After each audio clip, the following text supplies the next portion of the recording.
Assalamualaikum anak-anak semuanya. Selamat datang di channel Bapak Agus Waskito. Dan saat ini kita akan mulai untuk mempelajari cara menghitung SHU koperasi yang Pak Agus ambil dari channel YouTube-nya Guswin. Selamat menyimak dan memahami. Assalamualaikum warahmatullahi wabarakatuh. Ketemu lagi dengan channelnya Guswin. Kali ini anak-anak mari kita belajar tentang cara menghitung sisa hasil usaha koperasi atau SHU. Sebelum melakukan perhitungan itu, perlu anak-anak ingat kembali bahwa salah satu sumber atau modal usaha dari koperasi adalah dari simpanan. Jadi setiap akhir tahun anggota koperasi akan mendapatkan SHU minimal berasal dari jasa simpanannya. Besar kecilnya SHU yang akan diterima oleh anggota sangat dipengaruhi oleh jasa yang disumbangkan oleh mereka. Jadi kalau anggota koperasi aktif ya, memanfaatkan koperasi, misalnya belanja di koperasi, kemudian melakukan simpan pinjam di koperasi. Nah, ini kenyataan kadang-kadang juga banyak yang pinjam daripada yang nyimpan. Nah, mereka yang aktif memanfaatkan koperasi untuk kegiatan perekonomian, dia akan mendapatkan SHU ini lebih besar daripada yang pasif. Yang pasif itu yang hanya setor aja. Dia menyimpan, ada namanya simpanan wajib, ada simpanan pokok. Nah, simpanan pokok ini dibayarnya hanya satu kali selama menjadi anggota, sedangkan simpanan wajib ini dibayar secara rutin ya, setiap periode tertentu, mungkin bulanan. Semuanya diatur dalam anggaran dasar dan anggaran rumah tangga koperasi. Nah, kita tidak usah terlalu banyak teorinya ya. Teorinya kalian bisa baca sendiri di buku-buku kalian atau bisa browsing.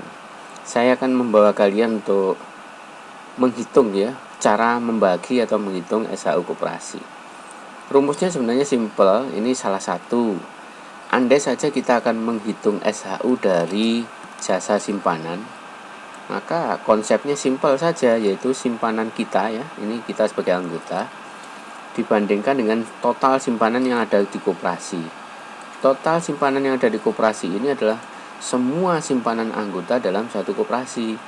Kemudian dikalikan persen, di sini dalam bentuk persen jasa simpanan, yang dihitung dari persen dikalikan SHU yang ada di koperasi.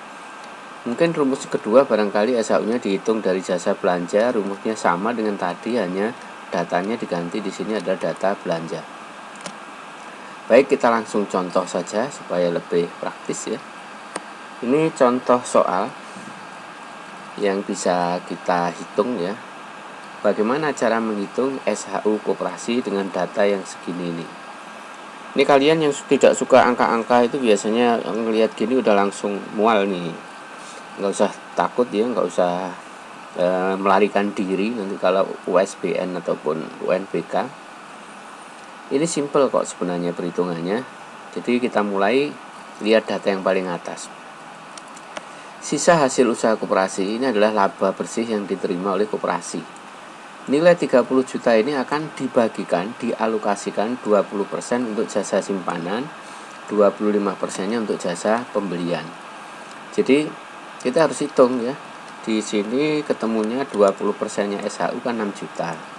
Kemudian 25%-nya 7.500.000. Nanti 6 juta ini masih akan dibagikan kepada anggota berdasarkan jasa masing-masing, termasuk 7.500.000. Ini kalau kita total kan baru 45 juta.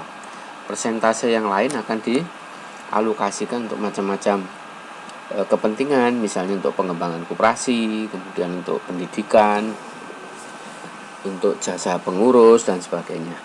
Baik, kita fokus kembali kepada anggota koperasi di sini yang bernama Pak Wawan. Jadi perhitungannya adalah Pak Wawan ini mendapat SHU berapa. Kita lihat Pak Wawan ini jasanya ada dari berapa sumber. Kalau kita lihat Pak Wawan punya simpanan pokok, ada simpanan wajib, simpanan sukarela, dan dana belanja. Berarti sumber SHU Pak Wawan pertama adalah dari jasa simpanan, yang kedua dari jasa pembelian. Nah, ini data-data yang akan kita gunakan untuk menghitung jasa simpanan. Kemudian yang kedua ini adalah jasa pembelian. Jadi diingat ya anak-anak, untuk simpanan sukarela ini tidak diperhitungkan. Baik, kita akan mulai membahasnya. Ini rumus SAU pertama yang kita hitung berdasarkan jasa simpanan. Berapa simpanannya Pak Wawan? Ingat, yang dipakai adalah pokok dan wajib. Totalnya berarti 400. Sedangkan total simpanan yang ada di koperasi adalah 80 juta. Ini kita tulis di sini. Dikalikan jasa simpanan, nama lainnya adalah jasa modal, senilai 6 juta. 6 juta ini diperoleh dari 20% dikali SHU. Ini SHU-nya 30. Hasilnya 30.000. Kemudian SHU yang kedua, Pak Wawan diperoleh dari belanja. Selama setahun dia belanja di koperasi 500.000. Omset penjualan koperasi selama 1 tahun 200 juta. Nih. Oke.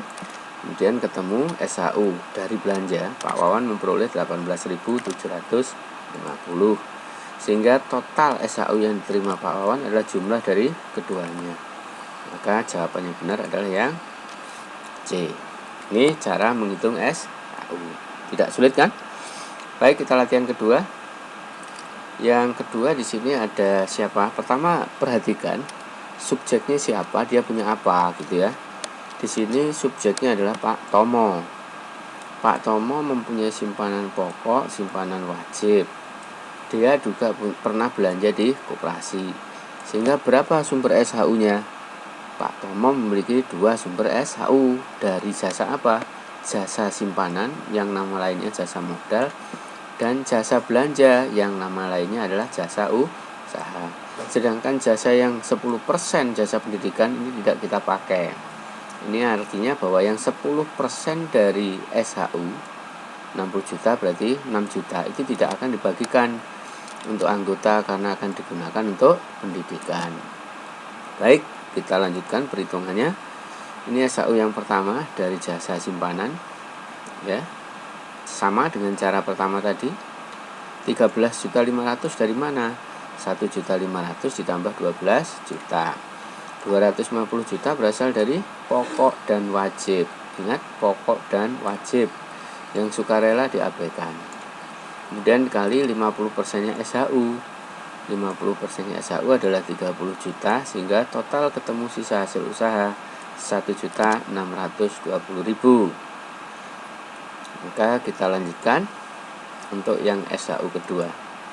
SHU kedua berasal dari belanja. Selama 1 tahun belanja 15 juta. Ini ya, 15 juta. Ini omset penjualan koperasi 250. Nah, hasilnya seperti ini. Kemudian kalau kita jumlahkan ketemunya 2.700.000. Lumayan kan? 1 tahun dapat SHU sekian karena aktif di koperasi, belanja di koperasi dan sebagainya. Kita lanjutkan contoh saya. Ini mulai tadi hanya 2 sumber ya, 2 sumber SHU. Saya coba contohkan yang 3 sumber SHU. Nah, ini Aditya, seorang anggota koperasi. Dia punya simpanan pokok, punya simpanan wajib. Dia belanja di koperasi, dia juga punya pinjaman di koperasi. Sehingga sumber SHU-nya ada 3. Pertama adalah sumber SHU dari jasa apa ini namanya? Jasa modal. Di sini disebutnya adalah kita lihat sini ada jasa pinjaman untuk yang ini ya, yang 15%, yang ini jasa pembelian, ini jasa modal. Kita mulai perhitungannya. Yang jasa modal, Aditya punya simpanan di koperasi 220, ya kan? Total modal yang ada di koperasi pokok dan wajib 25 juta. Kemudian yang 2.500.000 ini adalah 25% dari SHU. Jadi 25% dikalikan 10 juta, nilainya sekian. Sehingga SHU yang didapat oleh Aditya dari jasa simpanan saja 22.000. Oke, 22.000 ya. Kemudian yang kedua, si Aditya punya data belanja di koperasi selama 1 tahun sebanyak 500.000. Ini kan 500.000, kemudian omset penjualan koperasi selama 1 tahun 40 juta. Oke, 40 juta kemudian dikalikan jasa pembelian di sini. jasa pembeliannya 20% dari SHU, berarti 20% dikali 10 juta, 2 juta. Ketemu SHU 1 tahun 25.000. Dan yang terakhir, SHU dihitung dari pinjaman. Aditya selama 1 tahun buku koperasi, dia punya pinjaman di koperasi senilai 1 juta. Nah ini kan 1 juta. Kemudian bagi koperasi pinjaman ke anggota itu kan namanya piutang. Maka perhitungannya 1 juta dibagi 10 juta kali 1.500.000. Dari mana 1.500.000? 15%-nya SHU. Hasil akhir 150.000. Setelah kita jumlah semuanya, maka SHU yang diterima oleh Aditya dalam 1 tahun adalah Rp197.000. Nah, begitu anak-anak. Silahkan buka-buka kumpulan soal kalian, dicoba mengerjakan soal yang kaitannya dengan sisa hasil usaha koperasi. Kalian bisa antisipasi kalau soal ini nanti diujikan di USBN ataupun di UN.